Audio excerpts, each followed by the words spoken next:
People वाली चुड़ैल। अब तक आपने सुना कि शालू मानू को पीपल के पेड़ पर जिस चुड़ैल होने की अफवाह सुनने को मिली थी, वहीं पायल नाम की एक लड़की पर उसके चुड़ैल होने का शक कंचन आंटी करती है, जबकि पायल काफी मददगार लड़की होती है। उधर एक लड़का एक छोटी सी लड़की को चॉकलेट देकर फुसला कर लाता है और एक बड़े से घर में उसे छोड़कर चला जाता है। अब सुनिए आगे। हे भगवान, ये क्या हो रहा है? फिर से एक छोटी बच्ची गायब हो गई। शालू और मानू के पापा विकास अपना सर पकड़कर बोले। वो न्यूज़पेपर पढ़ रहे थे जिसमें बड़े बड़े अक्षरों में छपा था कि फिर से छोटी बच्ची गायब। एक महीने में दर्जन भर से ऊपर लड़कियां गायब हो गई थी और पुलिस प्रशासन हाथ पर हाथ रखकर बैठा था। पुलिस के आला अफसर मामले की तहकीकात तेजी से करने का दावा कर रहे थे, लेकिन नतीजा वही ढाक के 3 बात, यानी कि कुछ भी नहीं।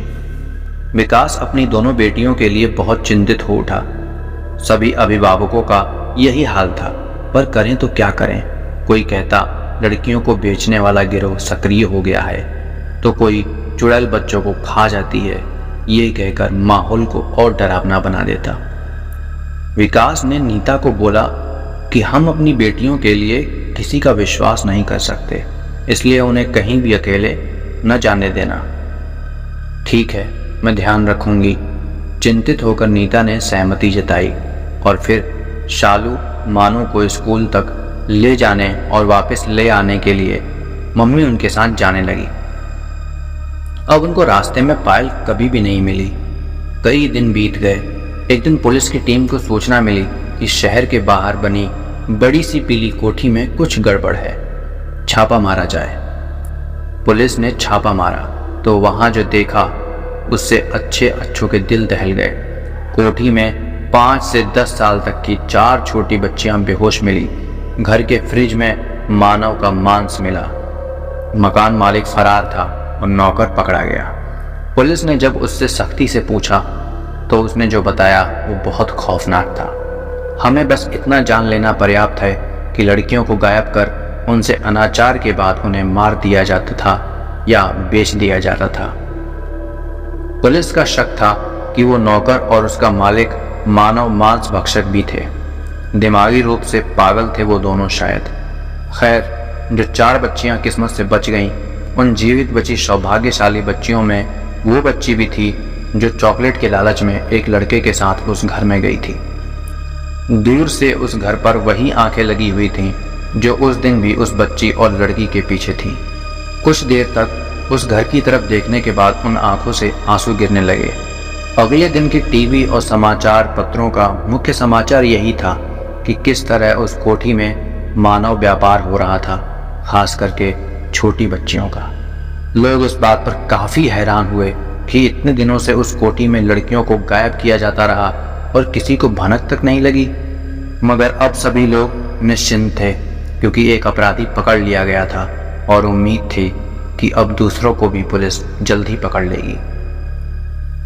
अगले दिन शालू मानू अकेले ही स्कूल गईं। जब वो स्कूल से लौट रही थी तो उन्हें उनकी पायल दीदी मिली। मानू दौड़ करके पायल के पास गई और उसका हाथ पकड़कर गुस्से में बोली, कहाँ थी आप दीदी? मैं आपको मम्मी से मिलवाती, पर आप कहीं दिखी ही नहीं। कहाँ गई थी आप? मानू के नॉन स्टॉप क्वेश्चन से पायल अकबका गई। फिर उसने मानू का सर प्यार से सहलाया और बोली, मैं कहीं गई थी, तुम ठीक हो ना? और तुम्हारी सहेली प्रीति का पैर कैसा है अब? प्रीति के नाम से मानू को ध्यान आया कि पायल प्रीति की मम्मी पापा से नहीं मिली थी। क्या ये संयोग है कि मेरी मम्मी इतने दिन मेरे साथ आई तब भी पायल दीदी नहीं मिली? इनकी छोटी बहन भी आज तक नहीं देखी गई। दीदी, आज हमें आप अपनी छोटी बहन से मिलवाओ ना, अब मानू जिद भरे स्वर में बोली। शालू उसकी तरफ देखकर आंखें तरेरने लगी। घर चल जल्दी, वरना मम्मी नाराज होंगी। उसने मानू को डराया, पर मानू भी कोई डरने वाली लड़की थी। उसने भी पलटकर शालू से कहा, तू घर जा, मैं बाद में आऊंगी। शालू को लगा मानू का दिमाग चला गया है, जो अकेली पायल के साथ जाएगी। मम्मी तो शालू को ही डांटेंगी ना, अगर वो उसको अकेले जाने देगी तो। ये सोचकर वो बोली, नहीं नहीं, मैं तुझे भी लेकर जाऊंगी, पर मुझे दीदी की छोटी बहन से मिलना है। मानो ने फिर जिद की। उसकी जिद देखकर पायल ने कुछ सोचा, फिर बोली, चलो आओ, आज मैं तुम्हें अपने घर ले चलूंगी। पर आपकी बहन तो स्कूल। उसकी बात को बीच में काट कर पायल बोली, नहीं, वो घर पर है। शालू और मानो एक दूसरे का मुंह देखने लगी। अब उन्हें लगा कि मामला इतना सीधा भी नहीं है जितना वो दोनों समझ रही हैं, लेकिन अब तो चलना पड़ेगा। दोनों सर नीचे किए पायल के पीछे चल पड़ी। पायल उसी पीपल के पेड़ के पास से गुजरी और उसके पास से एक मोड़ लेकर अगली गली में एक छोटे से घर के आगे रुक गई। फिर पीछे मुड़कर बोली, अंदर चलें? धड़कते दिल से दोनों घर में चली गईं। अंदर साफ सुथरा मगर छोटा सा कमरा था। केवल ज़रूरत का सामान था उसमें। उस कमरे के पीछे एक दरवाज़ा था जिसमें से होकर वो पिछले बरामदे में पहुंच गए, जिसके सामने थोड़ा सा खुला आंगन था। दूसरी तरफ एक और कमरा था। बरामदे में एक महिला गेहूं साफ कर रही थी। मम्मी, पायल ने आवाज़ दी तो उन्होंने सिर उठाया। शालू मानो ने हाथ जोड़कर नमस्ते किया। तभी पायल ने दूसरे कमरे की तरफ इशारा किया। वो तीनों उसके भीतर आ गईं। वहाँ एक पलंग था जिस पर एक 8-9 साल की बच्ची लेटी थी। ये रिम्पी है, मेरी छोटी बहन, पायल ने कहा। रिम्पी शून्य में देख रही थी। उसके चेहरे पर कोई भाव नहीं थे। उसे प्रतिक्रिया विहीन देखकर शालू और मानो चौंक गई। दीदी, ये बोलती नहीं है क्या? शालू ने पूछा। बोलती थी, पर अब नहीं बोल सकती, पायल ने दुख भरे स्वर में कहा। क्या हुआ है रिम्पी को? मानो ने भी उदासी से पूछा। उसे लगा कि उसने पायल दीदी से जिद करके ठीक नहीं किया। उसे गुस्सा भी आ रहा था कंचन आंटी पे, जो पता नहीं क्या क्या बोल रही थी। तुम दोनों बैठो, मैं तुम दोनों के लिए कुछ लाती हूँ, भूख लग रही होगी ना? पायल ने अपनेपन से कहा।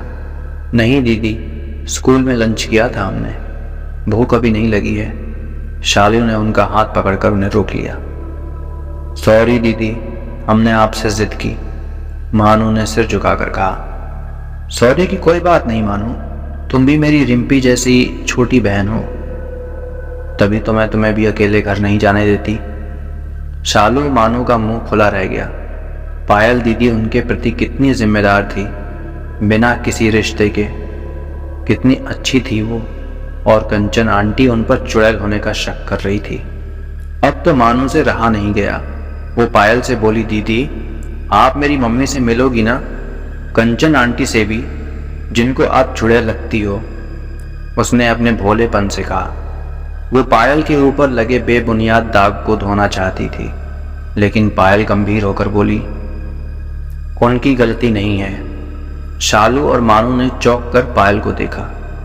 पायल ने कहा, मैंने ही अफवाह उड़ा रखी है, उसका भी एक कारण है। क्या? मानो ने आंखें बड़ी करके पूछा। जिससे मैं वो कर सकूं जो करना चाहती हूं। दीदी, हमारी समझ में कुछ नहीं आ रहा है, मानो घबराकर कहने लगी।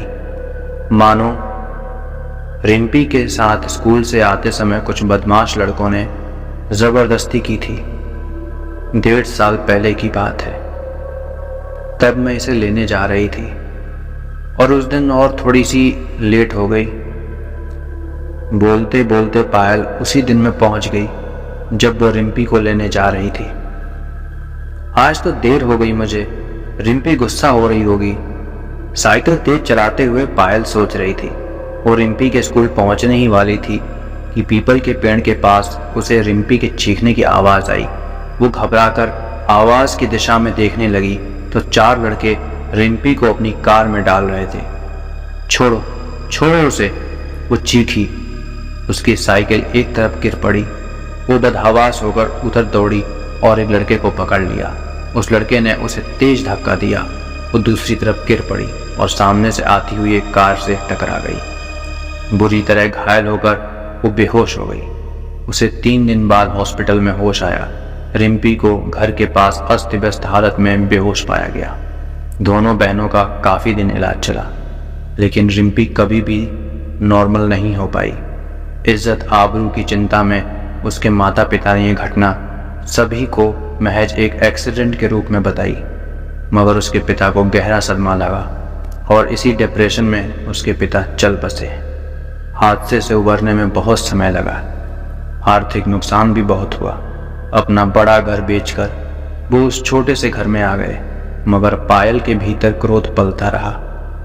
वो उन चारों लड़कों को तलाशती रही, उसे उनसे बदला लेना था। लेकिन सबसे पहले उसने अपना हुलिया बदला। लंबे बाल कटवाकर उसने बॉय कट करा लिया और सलवार कुर्ती की जगह जीन्स टॉप पहनना शुरू कर दिया। अब उसे कोई भी पहचान नहीं सकता था। उसने एक सपेरे से जहरीले सांपों को पालना सीख लिया। उसने कुछ लोगों से चर्चा की कि पीपल के पेड़ के नीचे उसने चुड़ैल को देखा है। बस बाकी लोगों तक अफवाह खुद ही पहुंच गई। एक दिन उसे वो चारों लड़के स्कूल के रास्ते में खड़े दिखे। उनके साथ 1-2 लड़के और थे, शायद शिकार की तलाश में थे। वो तुरंत उनकी निगाहों में आने के लिए उनके पास चली गई। थोड़ी देर बातचीत के बाद वो उसे अपने जाल में फंसाने की कोशिश में थे।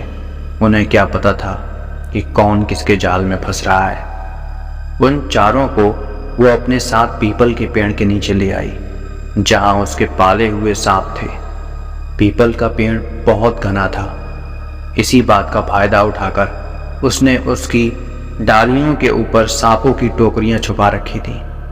वहां लाकर उसने थोड़ी देर उनसे मीठी मीठी बातें की, फिर बातों ही बातों में पेड़ पर चढ़ गई। इससे पहले कि वे कुछ करते, उसने सांपों को उनके छिपे हुए स्थान से बाहर निकालकर उन पर फेंक दिया।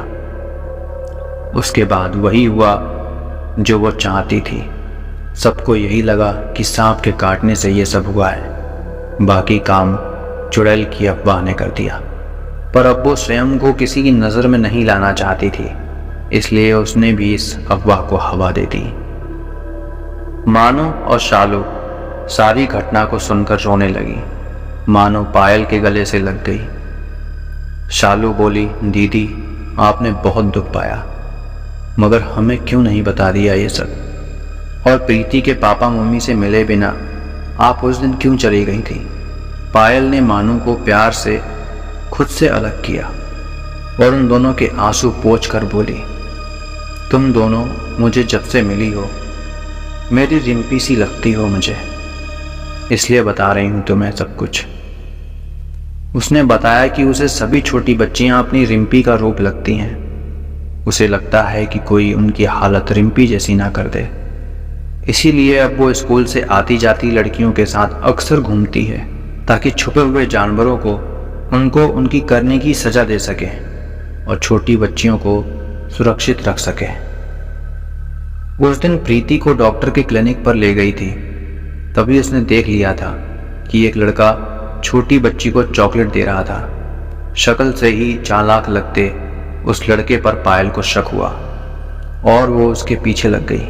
उसे शक था कि वो घर उस बच्ची का नहीं है, इसलिए कई दिन वॉच करने के बाद उसने ही पुलिस में जाकर उस घर की शिकायत की थी।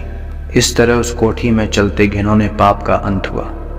शालू, मानो, हमारे आसपास इंसान की शक्ल में बहुत सारे राक्षस घूमते हैं। उनसे तो भूत पिशाच और चुड़ैल भी अच्छे होते हैं। काश सच की चुड़ैल होती तो किसी को नहीं बख्शती।